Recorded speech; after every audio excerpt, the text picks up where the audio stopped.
at the core of everything, I feel like we got to where we are in this nation because not enough people really pushed back on things early on enough to make a difference. Can we push back on like these ideas and fascism and this and so on and so forth? You know, you being sitting on the sidelines is not okay anymore. Republicans could take back the Senate, very likely, possibly take back the House, and win the presidency for Donald Trump or a surrogate for him. Should they come to power again, it's going to be extremely draconian. I think there will be a big revenge thing, and you'll be in a situation that will be very difficult to recover from.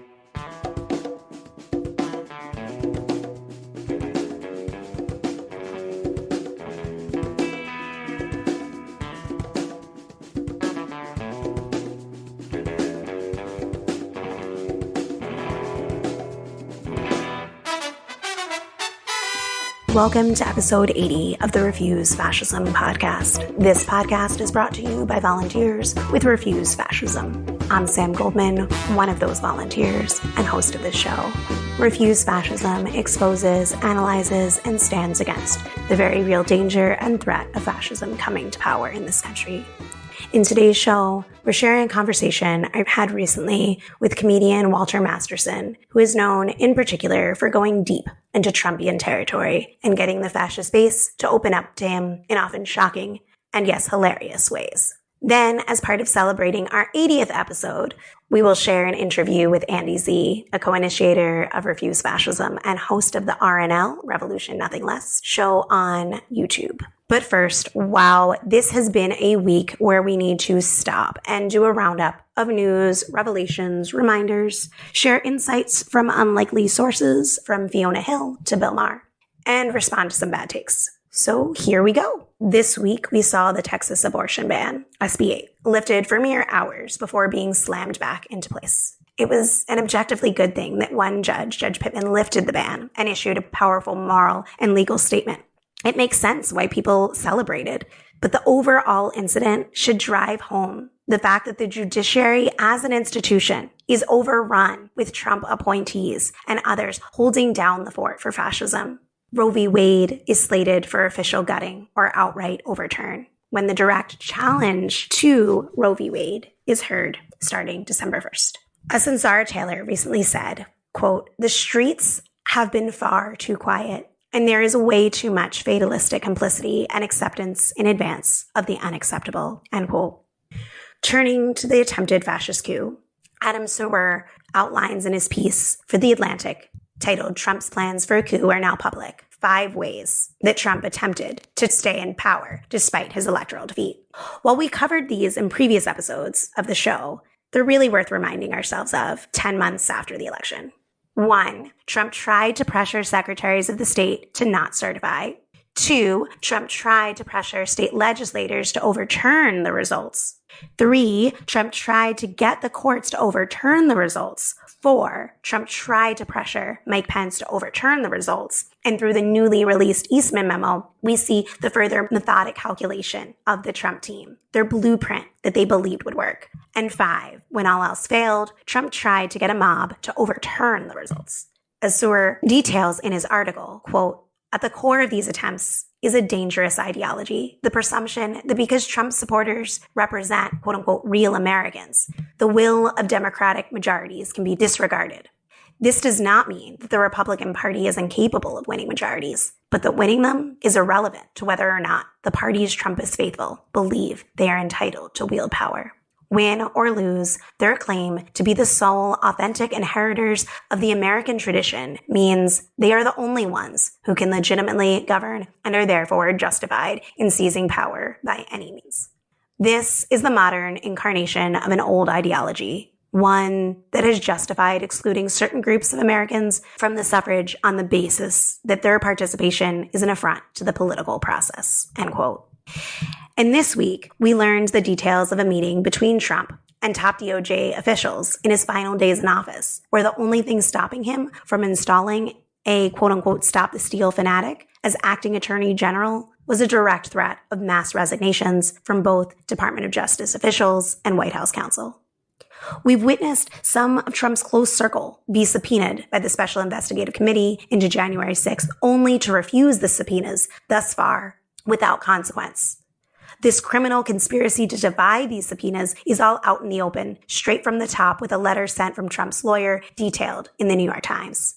Yet, of all the talking heads, let alone the politicians, it was Michael Steele, former chairman of the GOP, who seemed most angry about the Democrats' inaction when Democratic quote-unquote strategist Don Calloway openly sold accommodation to fascism on MSNBC, saying that, quote, "We're also trying to win elections. We're also trying to appeal to a middle-of-the-road white voter. And what does it look like if I drag a bunch of white guys in and do perp walks, pick them up out of their country clubs," end quote.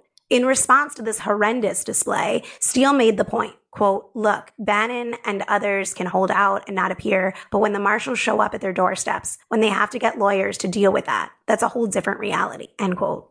And the fact is that it wouldn't simply be a whole different reality for Bannon, but it would be a whole different and much better political reality in general, one where fascism faced the bare minimum of a hurdle. Sometimes insight comes from unlikely and cringeworthy places. And this week, it wasn't just Michael Steele, but also Fiona Hill and Bill Maher. Fiona Hill, former National Security Council official, in an interview with Politico, stated 2 key points we need to confront if we're serious about understanding the trajectory of the real and present danger of fascism. She said, quote, "He," referring to Trump, "is mulling again a return to what he sees more as a crown than the presidency in 2024, end quote. She goes on to say, quote, "I feel like we're at a really critical and very dangerous inflection point in our society. And if Trump, this is not on an ideological basis, this is just purely an observational basis on the larger international historical context. If he makes a successful return to the presidency in 2024, democracy's done, because it will be on the back of a lie, a fiction. And I think we have to bear that in mind," end quote. TV host Bill Maher on Friday in his monologue on a slow-moving coup echoed and illustrated points we've been consistent about on this show, including that Trump isn't over and that January 6th was a dress rehearsal and that the mob would return stronger. I wanted to share a few statements Maher made that are worth repeating. If they sound familiar to things we've said, they should. Thanks for listening. But it matters that he's saying it and that people take note and most essentially act accordingly. The question I have for Maher is then, when will you call people into the streets? Anyway, here are some of the remarks Maher made that I think are worth repeating.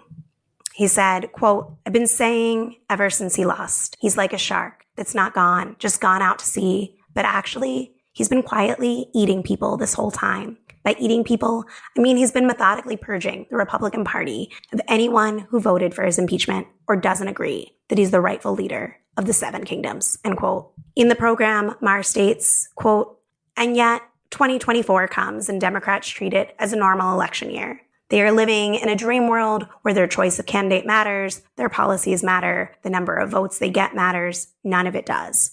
I won't even predict who the Democratic nominee will be because it doesn't matter," end quote.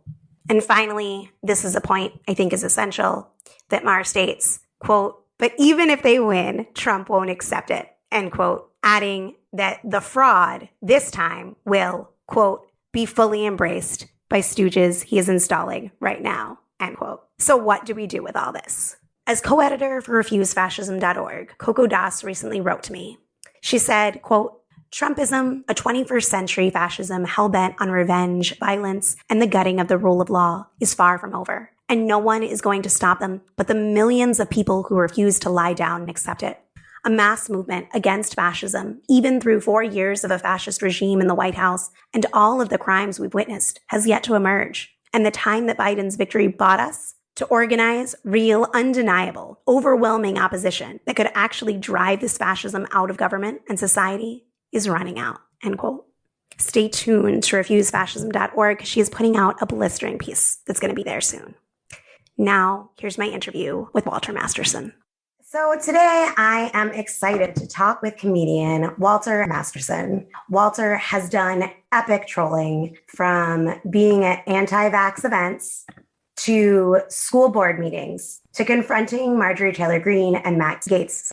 And while the videos make you laugh, they also provide powerful exposure, digging in to critical questions around race, gender, sex, and the history of this country.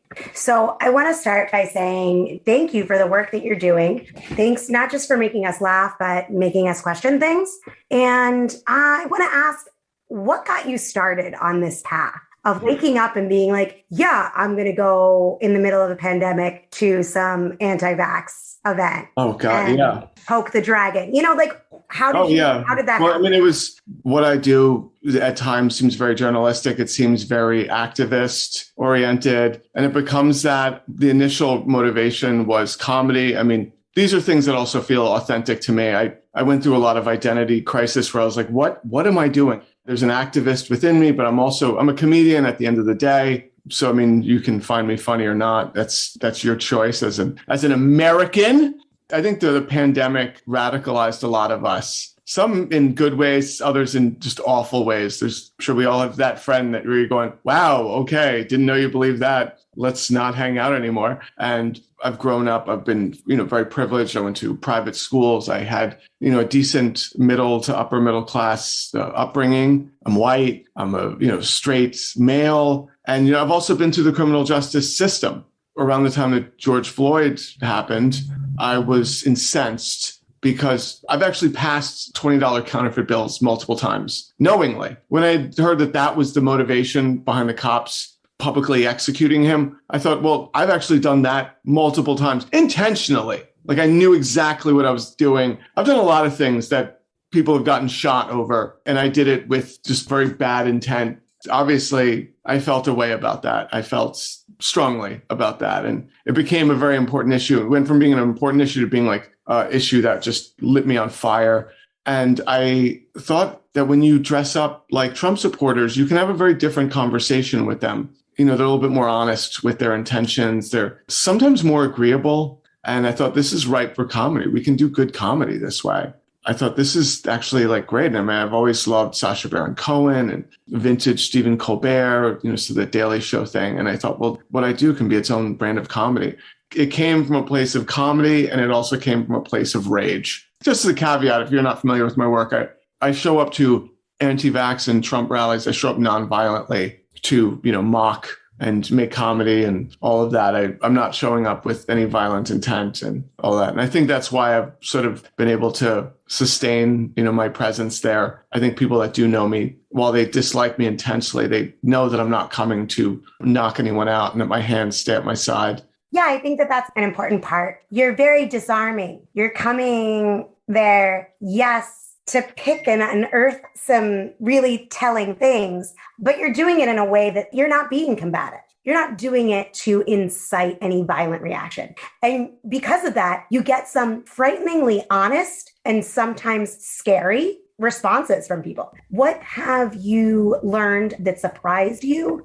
The funny thing is that when you talk to Trump supporters, these are people that have been radicalized to some degree and indoctrinated. And a lot of times, if you want to have a proper conversation with them, you can, but you have to strip buzzwords from your vocabulary. Once you mention buzzwords, people lock up and it just becomes this very binary position. When I want to make comedy, I use buzzwords. I mean, I have videos where I'm talking about my niece and how the second grade teacher is teaching them her pronouns. And I literally just say pronouns and they're just off to the races. It's great comedy, obviously. Like I literally just said pronouns and they're just like, and I say, well, there's only 2 pronouns. And they're like, absolutely 2 pronouns. It was just absurd. Grammatically, there's, over 100 pronouns. That's funny. But, I also make videos where I want to show some similarity, and I do it by stripping buzzwords, like describing communism and socialism without even saying socialism or communism works very well. Describing, teaching history. And it's actually kind of amazing to me that the response that I get. And so suddenly we're all like human beings again.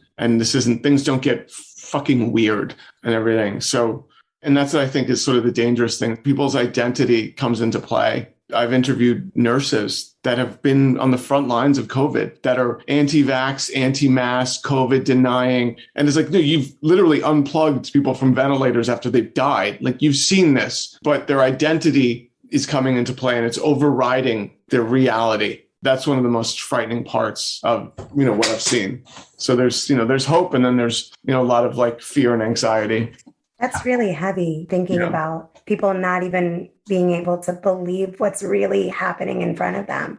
Has there been anything that you've seen change over time at these Trump rallies with these diehards? Is there anything in this post-January 6th world after an attempted fascist coup where there was a violent siege on the Capitol? Has there been any changes that you've noticed being out? Yeah, there's no, I mean, there used to be very sort of like, fairly reasonable Trump supporters. And I think the lines have shifted very much. It becomes a lot more difficult to have someone, they just happen to vote for Trump. Now, what I've noticed is that this behavior is not in a vacuum. No one just voted for Trump. There's other things that are part of their personality that come into play with their identity. I've noticed that your moderate Trump supporter is very far out. And I've noticed that because I started going to these Stop the Steal rallies right after the election. And I was watching the shift. So I used to wear a mask to these rallies and just wear a Trump hat and a mask, and I fit in fine. I actually can't wear a mask anymore. As a result, I actually got COVID a few months ago from one of these things, from one of these like QAnon things. And it just sucked. Like I was tested positive for it. And so it was nasty. And you can't wear a mask. It used to actually be, you'd have some people there wearing masks, and, they would explain how their, wife or significant other is immunocompromised. But that line has shifted to the point where it's like, if you wear a mask, you're automatically branded. People look at you with just venom. And this is part of a one world government, new world order, socialist, communist, CCP thing. It's frustrating. The other frustrating thing is, it's a weird phenomenon. So you have a lot of anti-vax rallies in New York City, and you have hardcore Trump supporters on one side, and then you have alt-left on the other. So you have a lot of... What is that, Walter? I just assign it as alt-left. They're not Trump supporters, but they're like on this weird part of the left, that's anti-vax, just everything. And they'll lock arms with the Trump supporters at these anti-vax rallies. That's really bizarre. What makes them left? Well, I mean, you've had, leaders from Black Lives Matter. Got it. You have people that came over from Black Lives Matter that joined some of these rallies and spoke at them. And I'm hoping that long term, there's some net positive from that. I'm hoping that it allows there to be some dialogue that takes place between them, and they can sort of understand Black Lives Matter. It is alarming that you have, these people coming over and locking arms with Trump supporters on this issue. I mean, I'm all for unity, but it's always just funny to me. I'm like, can we have unity on like an issue that doesn't suck? Can we, lock arms and defeat big money in politics and stuff like that? It's weird. It's very weird. Instead of like uniting to allow a pandemic to rage with no end in sight. Yeah. Yeah, it's like this bizarre thing where I'm just like, all right, what do all of you want? But let's be perfectly honest. You're against taking a PCR test. You're against getting your temperature taken. You won't distance. You won't wear a mask. You won't get vaccinated. It's like, what will you do? And then constantly having to stop and just be like, this isn't socialism with them. That actually wears me down. I can go to a Trump rally and make comedy all day, and it's sort of, there's like a novelty and it's funny to me and haha. The anti-vax rallies just wear me down to the bone. There's just so much actual nonsense being spread at these rallies that I'm like, it's not the stuff that's not true. Yeah. And I think that is a commonality between the Trump rally and the anti-vax rally, right? The refusal to acknowledge even an approximation of truth, something, even hints of the truth, there's an allergic reaction. I wanted to ask you a question about comedy. You do a lot of work ridiculing and satirizing without downplaying the seriousness of a threat. And you did this with Trump consistently. You weren't just calling him a buffoon and leaving it at that. You're not even leading your followers to be just like, haha, stupid anti-vaxxers. How do you walk that line between like ridicule, laughing, and also getting people to be like, folks, this is serious? Like, what's your process, or how do you do that? Thank you for thinking of my content as being so high-minded. Some of it isn't. My recent videos is I'm interviewing them and I get them talking to a corn on the cob. I think that's just light and funny. And there's a range. Yeah. Yeah. And there's a range. But there's a lot of stuff I think about there's that show don't tell rule within storytelling. And I thought, there's a lot of people sort of speaking at each other. And I thought, well, maybe if I show people what this looks like and I show them this, it's a little bit harder to deny it. I'm not telling you that this should be a thing, that this should be this. I'm showing you this thing and, within an interaction, I'm showing you, this sort of hypocrisy. I mean, it's one thing for me to say that for all the Trumpers criticizing Afghanistan and Biden's dealings with Afghanistan, they don't actually care about anyone in there. And I was like, let me show you by interviewing them and asking them if they should come to this country. And the answer was across the board, absolutely not. No way in hell should they be anywhere near this country. And I feel like that's a little bit more powerful. I approach it of like, let me show you how these people feel, demonstrate that rather than just talking at you as some little talking head. I mean, that's fun too, but I just think it's just more impactful. No, I agree with that. And I think that you're able to then engage a wider audience into asking these questions. And I think the other thing that's important, I've seen people try and sort of do what I do, and it's great, good. I hope to inspire a nation of people doing exactly what I do. But the thing that I see is sort of a common mistake. I see a lot of people come to these rallies to engage Trump supporters and counter protest. And the biggest mistake I see is them trying to change their mind. I've sort of let go of that. It's the weirdest thing. I'm like, okay, you know what? I'm just going to push back on what you're saying. I've given up on you changing your position on anything, but I am going to push back on it. At the core of everything, I feel like we got to where we are in this nation because not enough people really pushed back on things early on enough to make a difference. And I feel like that's sort of like the core of everything. Can we push back on like these ideas and fascism and this and so on and so forth? I think that's a really important way to look at it. How do you see pushing back without trying to change someone's mind? Like, can you talk a little bit more about what that means to you? Well, people say stuff and it just goes uncontested. And I feel like, the longer it goes uncontested, that's actually gives me anxiety because we as progressives, as liberals, as leftists, everyone has their own little enclave and we don't know about any counterpoint and counter message until it's reached mainstream. Think about all this anti-vax garbage that's out there. Now, I've known about this for so long. I've known about all these stupid talking points, Robert Malone, who did not invent the mRNA. A lot of these things, I've known about it for months. Now it's just coming into mainstream. There's mainstream pushback on it. Whereas before there wasn't. And I feel like that's sort of the problem, like with COVID denial. Early on in the quarantine, all of us were like, why are these lunatics showing up at the state capitol? Why are they wanting restaurants to be opened again? And I didn't know at the time. What I knew now was like, no, they thought this was the Chinese takeover. And so they're letting this spread. They're letting it, be called the Wuhan virus. It was just intentional. I don't think we need to go around changing everyone's mind about enforcing people to change their mind. It's just, if someone's shoving back and saying, no, that's categorically false. Just to say, like, for example, Civil War not being about slavery. That is like something that recently you're having intellectuals and historians get involved and say, absolutely fucking not. Like, this is, this is documented history. Each state signed an articles of secession. Like, each state signed a separate document outlining in no uncertain terms that this is about slavery, states' rights and their right to own slaves. Some states doubled down on it. Some states had it be like a small paragraph. Plus there's the cornerstone speech. So that you're only seeing a recent pushback on it. And they've gotten away with saying that bullshit for years and having no one thinking it's important enough to just step up and say, excuse me, fucking no. That is not how history works. This is widely documented. That's like that pushback thing of, what, fuck you. This is ridiculous. Do we have to change everyone's mind about it? Do we have to force them? No, but I think we should make people a little more reticent about spitting out ignorance, when there's just going to be pushback on it.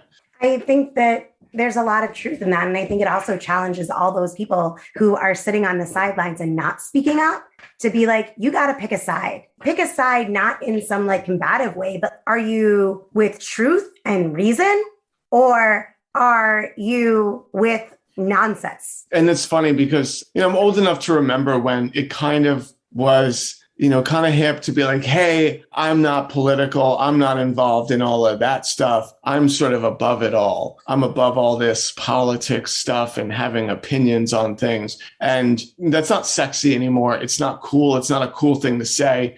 That was actually cool for decades on decades. And it was, it's like you don't really talk about politics and mixed company and you don't get into that. And it's not, it's state class A and all that. And now it's like, no. You being sitting on the sidelines is not okay anymore for either side. Like both sides will come at you being like, you know what, this is not okay. The other side of that is, at any given point, it seems like we're on the brink of a civil war, but Right. That's the only thing I would say is this side that's most out of touch with reality, the side that is most filled with revanchism and white supremacy and sexism is the loudest and the most in your face. And I think that I'm not saying we should copy at all their way of being.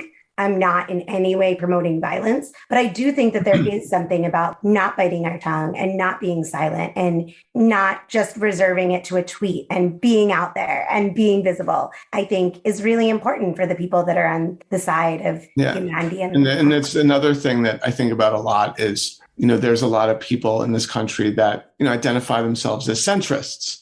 And some of the most problems that I have on the internet and in my life are with centrists. These are people that say, well, you know what? We need to hear out both sides. And it's always both sides. And sometimes they're coming from a genuine place. There's a lot of people amongst that group, which I think we need to be very careful and vigilant about. They're not centrists. They're not progressives. What they are is closet conservatives. They don't want to come out as conservative. So they sort of say that they're liberal, say that they're progressive, and they say that they're like centrist, trying to see both sides. But the only side they really criticize is the left, the left, the left, the left. And they've sort of minimized white supremacy, and Trumpism is like, a few hundred people in some flyover state somewhere. It's not a big deal. Why do we have to worry about that? And those are the people I see as like the most toxic. I get the most criticism from them. Those are the people that really get on my case about why don't I just leave these people alone? And I've had public arguments with people, friends and so on, where I'm just like, well, why do I need to just tie my hands behind my back? These people were marching through the streets with a Trump flag. I need to restrain myself. Like there's this thing, it's amongst the left. It's like, we have to walk this very fine line. They'll say, well, we have to be better. It's like, no, we don't. We don't have to be better. I don't think that has any air of truth to it, because I think when they say we have to be better, what they really mean is we have to sort of tie our hands behind our back and be the ones that do nothing, and let white supremacists speak on our campuses and all the above. Yeah, I think that we've totally seen the cost of doing that and what happens when we cede the streets to fascists. So I really appreciate what you were saying. As we close out our conversation, I wanted to ask you if there's been a project, I'm not exactly sure what to call all of what you do. I don't know what to call what I do either. I mean, I call comedic interventions is like something I've been workshopping. Yeah. Like you do comedic interventions. I might come up with something better. I'll keep noodling. When you do, let me know, because I don't know what it is. I mean, my family doesn't even know. I remember my sister was like talking about me to her neighbor and just saying, oh, he's just doing, you've probably seen this video. She didn't even know what to call me and to call what I do. I'm just like, I've had to sort of fight for my own identity. This year has been me realizing, okay, I really need to make it very clear that this is not journalism. I'm not a journalist. I'm not even good as a journalist. Like this, I'm a shit journalist. And I need to cede that territory to real investigative journalists. It can be activism. However, at the end of the day, I do comedy. I need to remember that I'm just making jokes at the end of the day. And comedy becomes political commentary. Right, yeah. And I think there's why everything sort of gets blurred with what I do. And is the same reason why people are watching The Daily Show for their news, which is terrifying, obviously. But, there's a shrinking of our media. There's not as many reporters on the ground. I was at January 6th. I was at Capitol Hill on January 6th. There were a few other people there that were real journalists really covering it. There was that one guy who went inside the Capitol and was inside the Senate chambers with the Q shaman and all them who did amazing work. There's like a few others. That was it. Then there was me. I came there to do comedy and I wound up It wound up being very journalistic. But imagine that happened 20, 30 years ago when we had a larger media. We had more employees, more boots on the ground. That's been shrinking. They've been talking about that forever. There's not as many people on the ground. I go to these rallies. Sometimes I'm the only one. I'm it. That's it. Just me. No one else is really there doing coverage. That says something. So, I'm sort of filling this deficit, by my presence there. No one's really talking to them. And when they do send people to talk to them, I'm going to be perfectly honest. Most of the journalists they send to talk to them don't know what the fuck they're doing. They don't know how to have a real conversation with a Trump supporter. I always watch journalists try and have conversations and I ball my fists and I'm like, that's not how you do it. That's sort of what I wanted to say in my observation of everything and my crisis of identity in terms of my artistic identity. Yeah, I mean, what you're saying is really heavy. And I think that what you do in terms of your comedy does matter in terms of bringing it to more people who may not be able to engage with it otherwise, who would tighten up, become more reserved, not access it, just want to look away. And I think that is one of the great roles that comedians can play, is getting people to look and not clench up and to be open enough to actually hear it.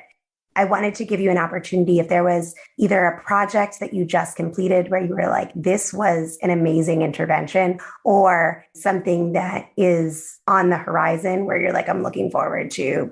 It's funny. I'm trying to sit down and write something that as a TV show, as a narrative that's sort of based on what I do.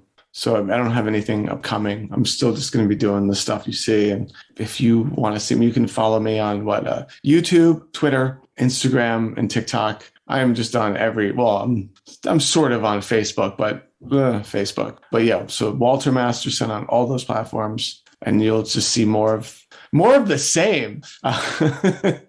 And more, you'll see get more Borat-ish with some of these things. Well, we look forward to seeing what you do next. And listeners can head over to the show notes to find links to Walter's YouTube and all that jazz. Thank you so much, Walter, for taking the time. Thank you so much. Thank you. And yeah, absolutely. Anytime. Love this show. Our conversation got me thinking about the differences between his work and the Washington Post's and New York Times' constant ventures into, quote, what do Trump supporters think, end quote, that often ends up rationalizing, romanticizing, or valorizing these fascists while giving their views an unrestricted platform. Walter's able to actually show, not tell, the content of the fascist groupthink in revealing ways. I really appreciated the part of our convo discussing the difference in approach between pushing back on fascist views and talking points versus getting bogged down, trying to convince individual fascists to see the light. Next, you'll hear Andy Z, who helps us pull back the lens and recognize the moment that we're in and how we got here. A moment that Andy views as one of radical change of one sort or another. And you guessed it. As a revolutionary, he is advocating for emancipating change through revolution. So hear him out. It's our 80th episode, and to help us mark 80 episodes of getting into, exposing, analyzing, and standing against the very real danger and threat of fascism coming to power in this country, I am really happy to be chatting with Andy Z. Andy is a co-initiator of Refuse Fascism, previous guest on the show, and Andy is the host of the Revolution Nothing Less show, the RNL show, which you can find on YouTube with episodes coming out each Thursday, and a link to it is in the show notes. Andy's writings can be found at revcom.us. Welcome, Andy. Samantha, it is good to be on your podcast, the podcast of Refuse Fascism. We're here about 9 months since Trump left office formally. And in a recent piece that was run in RevCom titled Fascists Move to Bolt Down Elections to Ensure Their Rule, How to Understand It and How to Act, there's a section that I wanted to quote from and help it frame our conversation. And it was, quote, if you thought the fascists who support Trump would retreat after they stormed the Capitol on January 6th and were then met with widespread condemnation, you would be wrong. They have pushed further and harder on their offensive to institute a much more openly dictatorial form of rule, a full-out fascist state. They will use this to repress even harder the masses of Black people and other people of color. to demonize and terrorize immigrants and refugees, and to throw women and LGBTQ people back into dungeon-like existence. They are moving to lock in permanent rule, end quote. And you founded a movement to drive out the Trump-Pence regime. And I think that it is important for us to take a moment and talk about, why did you do that? Why was that necessary? What did we go out in the world to do? And what situation are we now in that, yes, he's out, but he wasn't driven out by mass sustained nonviolent protests, the kind that Refuse Fascism was working for? We formed Refuse Fascism because we saw the danger with the election of Trump. We formed it actually right after the election, before the inauguration. We saw the danger of a coming together of a fascist regime in the Trump-Pence regime. And should they be allowed to continue in office, they would make tremendous progress towards instituting a fascist form of rule, which is a different form of the same kind of system, a different form of rule of the system we live under, which is capitalism, imperialism, that has been ruled in a way of a form of democracy that is really everybody complains today of authoritarianism, but we live under a system that really dictates to the masses of people all the time what their choices are, that you will live in a world where we're not going to really take care of climate change, a world where 1,000 people at least a year are killed by the police, a world where there's systematic discrimination against people of color, particularly Black people, white supremacy woven into the foundation of this country, that all of this has been the norm of the society. But a fascism, full-out fascism, is a different form of rule. It discards the rule of law and becomes an arbitrary power that is enforced through the state as well as through vigilantism, armed thugs of people. And it had a program that we identified at that time as a triad, 3 elements: white supremacy,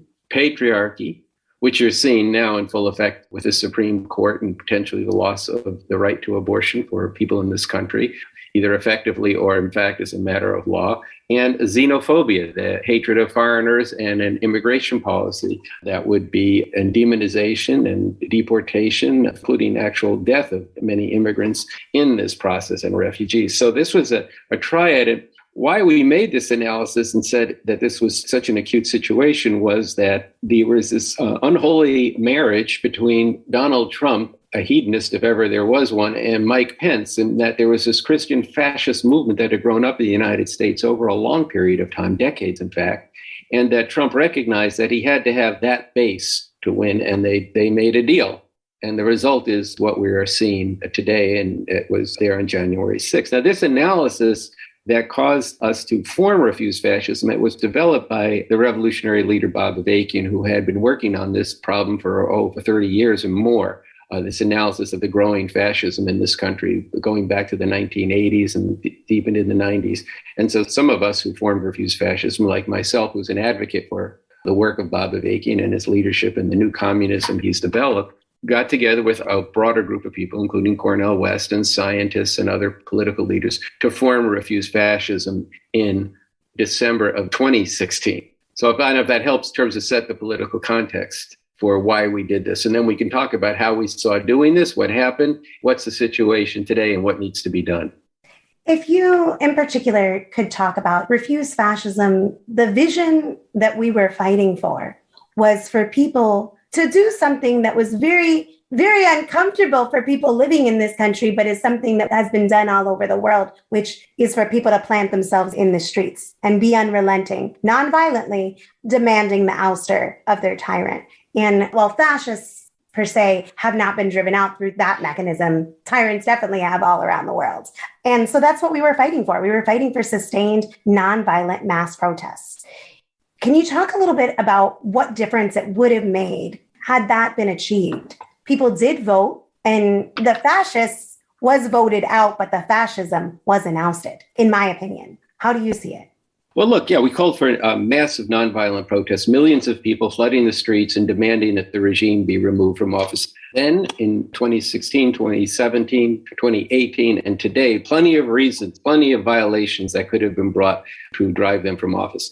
This didn't happen. There was the grip of the Democratic Party and politics as usual in this country. So you did not have a situation as took place in South Korea, Egypt, the Arab Spring, Ukraine, different places where people took to the streets in massive numbers and had regime change. Had we actually succeeded in that, all that would have changed would have been a big thing. It would have meant that there was an aroused population that was refusing to accept what was going on and refusing to play by the rules. Because you see, Trump came in by the rules. Through the legacy of slavery, you have an electoral college. You have a disproportionate influence of the rural and southern states. You have a Senate. You have all these things that are legacies of slavery in this country and white supremacy that mean that you can hit 7 million more votes. And this time, that was just enough to win the election. But as things are being rewritten now in state legislatures around the country, the game is changing. You could have been in a situation where you had the aroused people. Instead, what you have is an election that was won by Biden, not conceded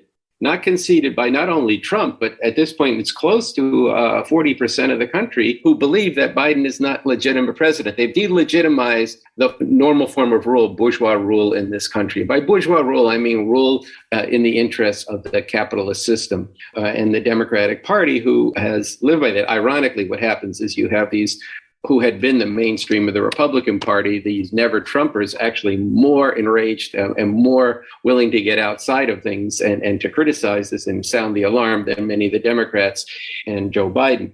Now, that would have been a different situation, including that people became relatively passive after this election. In fact, the progressive movements who were very much opposing refuse fascism, wanting to call for mass protests the summer of 2020 going into the election, were saying, look, if he doesn't accept these results, then we're going to take to the streets. And of course, they didn't do that. And so at every step of the way, there's been a demobilization. While it was wonderful that there were 65 or 60,000 people out last weekend around abortion rights, the people who were leading that march enthralled to the Democratic Party and politics as usual was saying, no, don't bring coat hangers, don't wear Handmaid's Tales, let's not really stir the beast too much when there's a beast that's bearing down on us. So where we're at right now is a very acute situation where the great divide in this country at the top of society that we saw in 2016 that called on us to form this organization because we saw the danger of actually the consolidation of a fascist move from a party that had been increasingly becoming fascist, the Republican Party, over a number of years. We saw that danger then, but now it's metastasized to a whole different place, such that the revolutionaries, the RevComs, have issued a declaration that's titled Declaration, a Call to Get Organized Now for a Real Revolution. And it makes the point in this that, quoting Bob Avakian in a New Year's statement, saying the fact that the fascist Trump was voted out of office is importantly only because it buys some time, and that time is not on the side of the fight for a better future for humanity. And more recently, he has written in a very important article available at the website revcom.us, this is a rare time when revolution becomes possible, why that is so, and how to seize on this rare opportunity, that says this, and I think it'd be very important for your listeners to hear this, that the division among the ruling powers and in the larger society cannot be resolved within the framework that has existed and has held things together for nearly 150 years since shortly after the end of the Civil War, which led to the abolition of slavery. They cannot be resolved on the basis of the capitalist democracy that has been the normal means of capitalist rule, dictatorship for so long. Something radically different is going to replace this framework that has existed for all this time.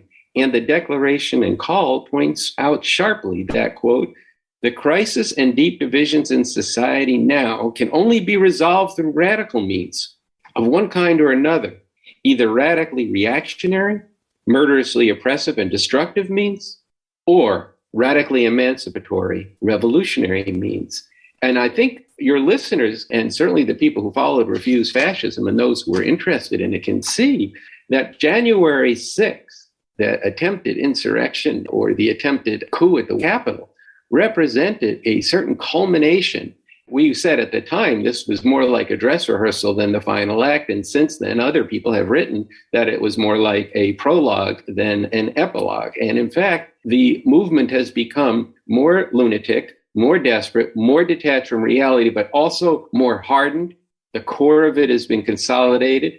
They are working at establishing fascist rule throughout the country in state legislatures. They've packed the courts under Trump. And we're facing a situation now that could be very devastating should they ascend to power again. And like every fascist regime, they will attempt to do that through manipulation of legitimate means. Can you talk a little bit more about what you mean by that? What do you mean legitimate means? What I mean by that is, put really simply, Republicans could take back the Senate, very likely, possibly take back the House, and win the presidency for Donald Trump or a surrogate for him. That's what legitimate means are, even as they've done it illegitimately in the eyes of those who are paying close attention and see how they've restricted voting rights, particularly for people who would be more likely to vote Democratic, and also have created very onerous, really terrible conditions for Black people, particularly in places like Georgia, Texas, the Deep South, to actually even go to the polls. And they've been purging officials, including diehard Republican right-wingers who are not completely expressing fealty to the big lie that the election was stolen. And so that's what I mean by legitimate means. But I think barring that, they are prepared for violence. And those two things will go together as they always had. And I think that should they come to power again, it's going to be extremely draconian. I think there will be a big revenge thing against masses of people and against people who've been in opposition to this. And you'll be in a situation that will be very difficult to recover from, which is one of the reasons that we are working so hard to develop a movement so that it won't just be radically reactionary violent means that is inflicted on people in this country and the world, but radically emancipatory means for a world without oppression and exploitation, a revolutionary movement with that as its objective. So you've been talking a lot about the stakes in this moment and the danger posed and the sharp relief of this could go one way or another. And without the masses of people asserting themselves and wrenching something positive, humanity faces an extremely dire situation. In fact, an existential danger, even in my opinion, if there wasn't this Trumpist movement, when you look at something like climate change. But then you have this movement. You have this movement of millions, which has not been thwarted at all in their determination and their revanchism that has become more organized, that we're learning more and more about what we so narrowly escaped. And many people who write me, thanks for writing me, keep doing it. If you're listening, write to me and say things, we need to be the dynamite that lights the fire beneath the Democratic Party to get them to fight. We need to be progressive and aggressive as a counterbalance to fascism and white supremacy. We need to get the Democrats to do it.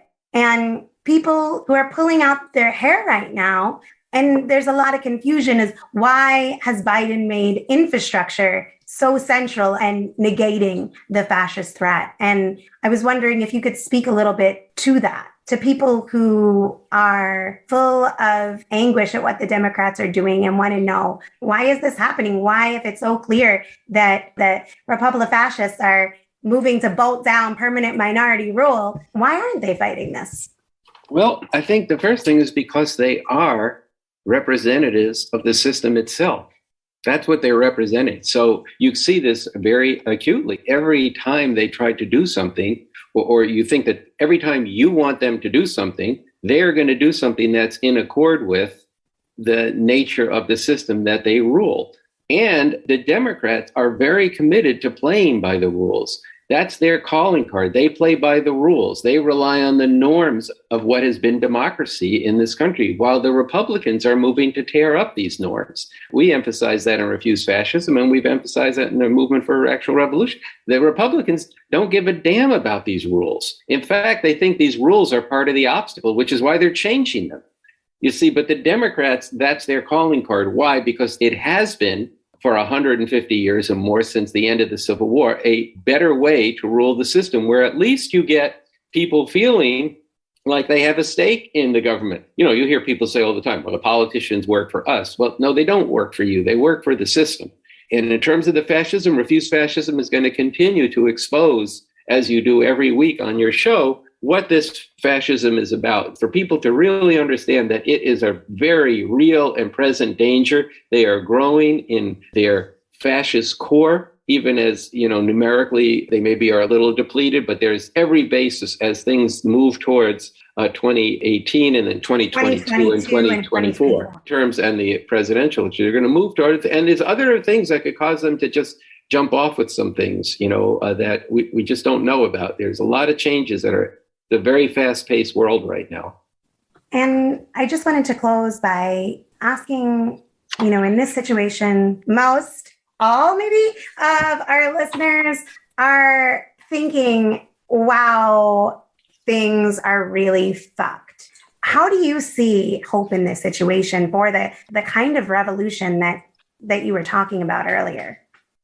I'd be lying if I said things weren't on a very negative trajectory. But within that, there is a positive possible resolution. If you're going to rely and be a tail on the Democrats and be a tail on their machine, no, it's not going to turn out to be anything good. And you've got enough object lessons over the last 1 year, 4 years, 8 years, 12 years, 20 years, 150 years that should teach you that, no, you're not going to resolve this. But in particular, dealing with the threat of fascism that has took a huge leap with the Trump-Pence regime, that's heading in a bad direction, and it's going to continue to. You can't put this country back together the way it was before. I think that should be clear to people in a serious, objective look at it. They're not going to put it back together on the same terms. The question then becomes, since people do aspire to a world where there is justice, where people are outraged by the fact that youth have no future under this system, where just to be young means being denied a chance at a decent life. In fact, the planet itself could not be habitable by human beings if things continue in this direction. People see that there's all these honeyed words from, really nice sounding things from the Democrats, but then the reality doesn't match up to it, and it never can do that. But people desire for something much better. This is a revolution to get on the road to a world without oppression, without exploitation, poverty, and the destruction of the environment. Now, that's a long road, but the first step is getting rid of a system that requires all of that. And then you begin to work on changing it. So the very extreme negative of this situation should be reason for people to say, well, what is this guy talking about? What is he talking about? Who's this person, B.A., Bob Avakian, that he keeps speaking about? So go to RevCom.us, watch our show, The Revolution Nothing Less Show on YouTube, find out about it, do your own investigation, and understand that revolution is not just a good idea. It's actually possible. You may think it's not possible because it hasn't happened in this country for a long time, but that's a ridiculous argument. That's always the case. Revolutions always seem impossible before they happen, and then they seem, oh, yeah, that was inevitable. I could have told you that, but that's not the case.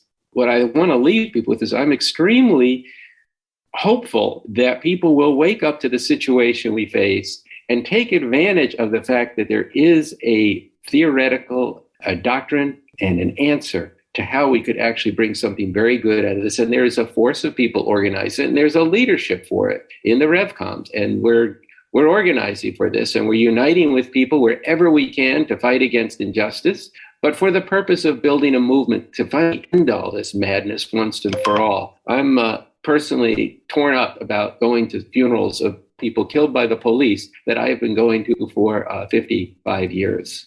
This is unconscionable. This is not the best of all possible worlds, the greatest of all countries. No, this is a horror show for humanity, and people need to confront that. And then we can talk about and get into what's new in the new communism, why that really does concentrate a world where people could have that generosity of spirit, that largeness of mind, their freedom to be able to work together collectively to transform all of society and eliminate all forms of exploitation and oppression. These are not just sweet words, but they are a sweetness that could be real if we got together and fought for it.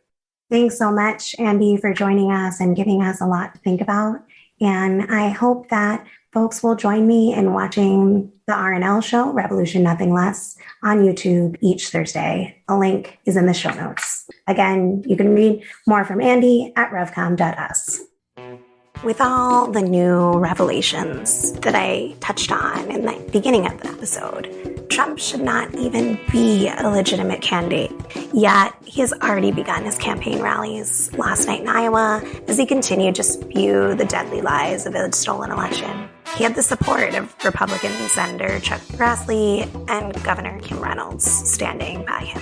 If we go to sleep now and keep relying on the Democrats, who cannot fight this in the way it needs to be fought, we'll lose. I have to wonder what it will take to get folks to stop begging via tweet that Merrick Garland indict Trump, when it's clear he has shown no intention to do so in the months he has had the opportunity to, and start demanding it in the streets. To me, it's clear there is no savior coming from up high, and I can only imagine the revenge, violence, and nightmare of a second Trumpist term. The GOP is a hollowed-out fascist party, and the Dems don't have the answer. They can't even get their own party fully on board to pass an infrastructure bill, let alone address the real possibility of a coming civil war and the looming threat of fascism. It's up to us, in our millions, to refuse to accept a fascist America. Thank you for listening to Refuse Fascism. I want to hear from you. Share your thoughts, questions, ideas for topics, or guests, or lend a skill. Tweet me at Sam B. Goldman. Or you can drop me a line at Samantha Goldman at refusefascism.org. Leave a voicemail by calling 917-426-7582. You can also record a voice message by going to anchor.fm/refuse-fascism and clicking the button there. You might even hear yourself on a future episode. Want to support the show? It's simple. Show us some love by rating and reviewing on Apple Podcasts or your listening platform of choice, and subscribe so you never miss an episode. And if you want to help us reach more listeners, you can also donate to help us place podcast ads. Give at refusefascism.org or Venmo refuse-fascism. Thanks to Coco Das, Lena Thorne, Richie Marie, and Mark Tinkelman for helping produce this episode. Thanks to incredible volunteers, we have transcripts available for each episode, so be sure to visit refusefascism.org and sign up to get them in your inbox each week. We'll be back next Sunday. Until then, in the name of humanity, we refuse to accept a fascist America.